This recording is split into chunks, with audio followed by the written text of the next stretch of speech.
So where I wanted to start is with one of your areas of expertise, especially in terms of research and in terms of teaching, which is performance. And shows like We're Here or RuPaul's Drag Race or Legendary, they all have performance as a central and critical element of what they do.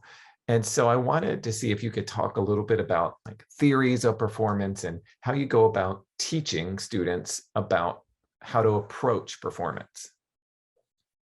Absolutely.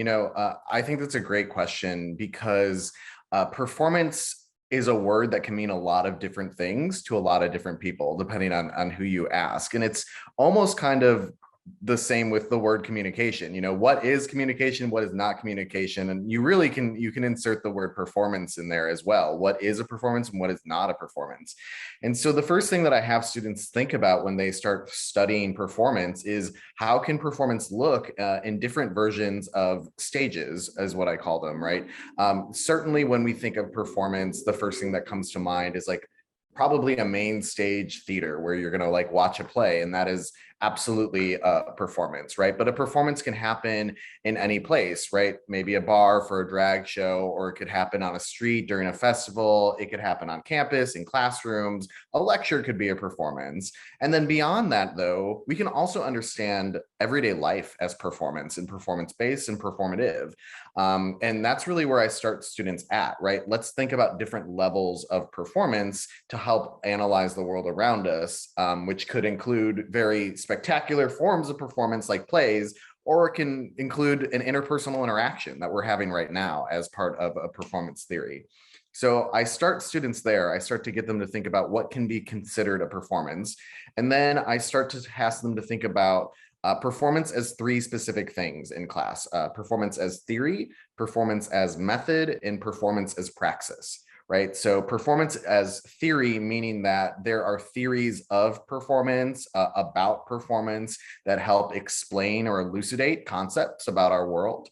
And that performance then can also be a method to do research, right? So we're still teaching students how to analyze, to collect data, to see data, and do stuff with it. And performance is a way in which that we can do that. It's a lens to do that from. And finally, as praxis, meaning that students can understand performance as also a result of research, right? So performance can be something that we literally do as part of our research method. And so to stage a performance from your results or your analysis, but also how your even writing or academic writing, popular press writing can be performative in nature, right? And to express the things that you've done on this journey of research that's steeped in performance, so can your results. It can be reflected in performance, both on the page and on the stage. I really like thinking about those different types of performances. What came to mind as you were talking was I was super lucky as an undergraduate to have Maya Angelou as a professor, and I remember vividly one of her performances in class was a poem, and the poem was all about the masks we wear, the masks we wear, and so I can think about that. We are performing, just our existence is performing. And so there are these layers and levels when we think about types of performance that isn't just, seeing drag on TV or going to a drag performance at a bar. Performance is existence. Absolutely, and that's why I was drawn to performance as a graduate student. And this is what I tell my students to this day: is that for me, I'm not very smart, right? And so I read theory, and I'm like, I kind of get it, but performance is actually the mechanism that helps me understand how theory gets done in the real life, right? We perform theory all the time. We do the thing that theory says. We can see it through our bodies, what we do, what we say in a drag show, at a bar, on TV, whatever. This is how we see theory. And for me, once I discovered that, I'm like, oh, this clicks for me, right? It's not abstract anymore. It's not necessarily something I can't latch onto. I can literally see this happening at any point in my life. Yeah. One of the things that I know you write about is how performance can be used to challenge or critique culture and power. Can you explain, what do you mean about performance being used to challenge culture?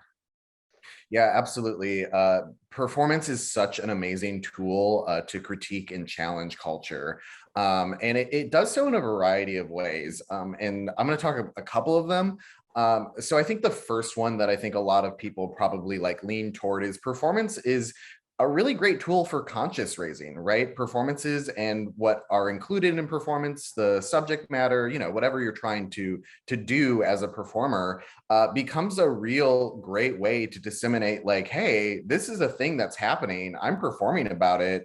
And folks may not even know that was happening, right? And performance, like anything that we watch on television, right, is grabbing in a different way than reading a newspaper or even something online about what's happening in the world, right? Performance is an experience where you're watching bodies and people do things. And so when you bring issues, that you're passionate about into your performance, it can really help people be like, wow, I've never thought about an issue like that. I didn't know that was an issue beforehand. And this performance really informed me, elucidated me that this is something I should be paying attention to, or I should care about. The next way then, of course, is performance also then inspires audience to take action. Like, what can they do after seeing a performance? And some performances have really specific things that you can do, right? They tell you what they can do. Or if you leave a performance and they don't tell you, you might be inspired to research and do things, right, on your own. And so in those kind of like really practical ways, I think that it's a really special way to get to critique culture and challenge power in specific ways. But for me, the most exciting way that performance challenges culture and critiques culture is performance allows us to see what is possible, right? So in a performance, and even if we take a drag as a performance, it's just a great example, right? When you're watching a drag show or someone performing drag, it is so otherworldly. It is so like you're looking at this creativity, this person on stage, what they're doing, what they're wearing, how they've styled themselves, the songs that they picked, the setting for their, show, particular song, whatever they're doing. And it's a moment of possibility. This is what Soini Manison says is the performance of possibilities, right? This is showing us what is possible, not just in a performance, but in an outside world, if we let it. And I think that's a really important point for students, because it doesn't have to just be a performance on stage. This can be something that you enact and do in everyday life. And as performances become more popular, right, people respond to them differently. 15 years ago, Drag Race, I think, premiered 13 years ago, something or somewhere Yeah, around something there, like right? that. Yeah. And drag has been going on for centuries, but 13 years ago, 14 years ago, everyday Americans, probably generally speaking, would have never known what drag was.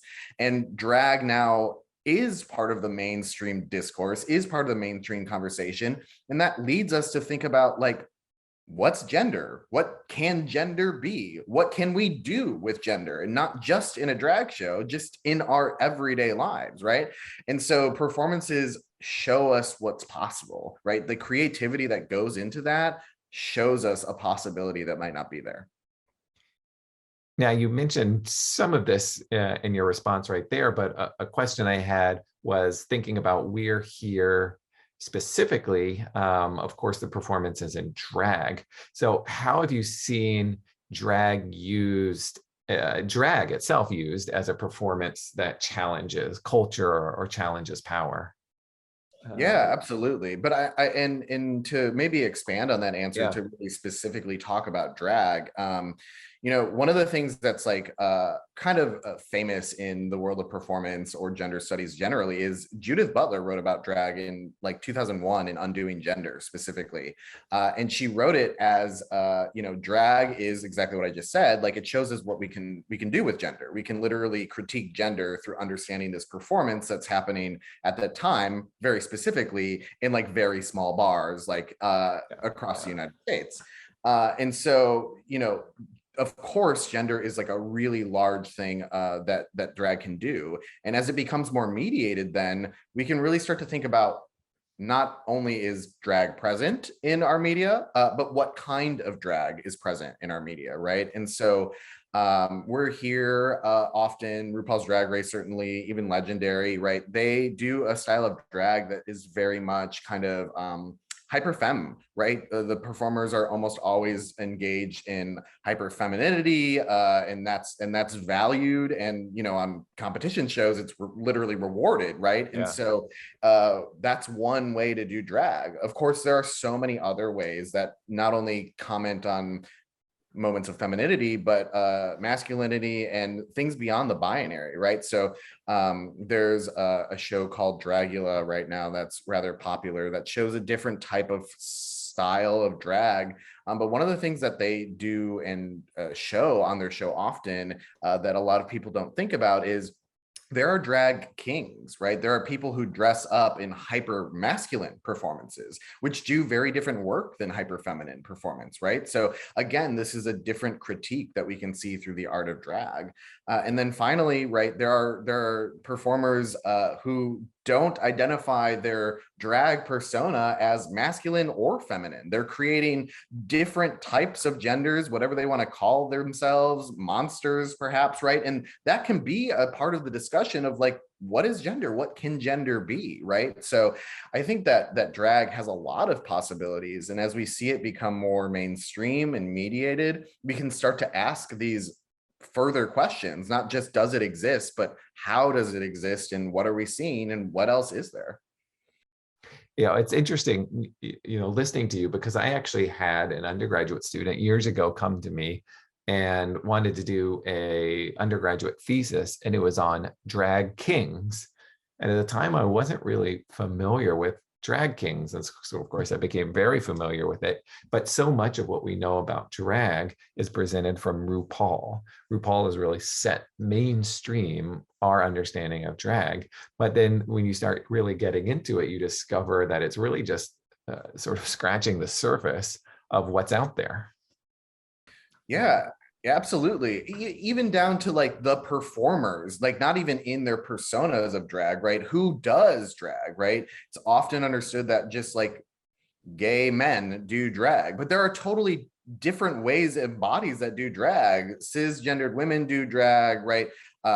Trans people do drag, non-binary people do drag, straight people do drag, right? There are so many different people who are performing. And so that's even a consideration, not just what they're performing as, but who's doing the performing. I wanted to ask you specifically about We're Here as it relates to challenging culture and norms. If you are looking at the show from this performance framework or analyzing the performance nature of the show, what do you see? How do you view what's going on in the show?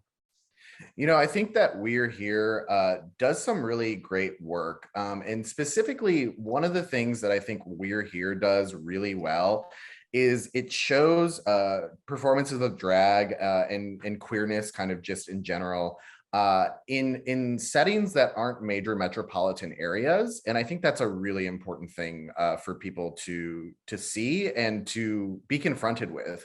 I think a lot of people want to understand like issues of queerness or even gender issues more broadly as like something that happens in like large metropolitan areas, like large cities, New York City, San Francisco, LA.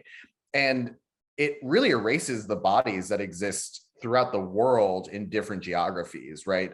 Who identify as queer or trans in different ways. And I think that one of the great things about the show is we're not going to LA, we're not going to Chicago, we're going to, 2 hours outside of LA, right? We're going to Des Moines or wherever, right? And not only are these people, queer folks there, right?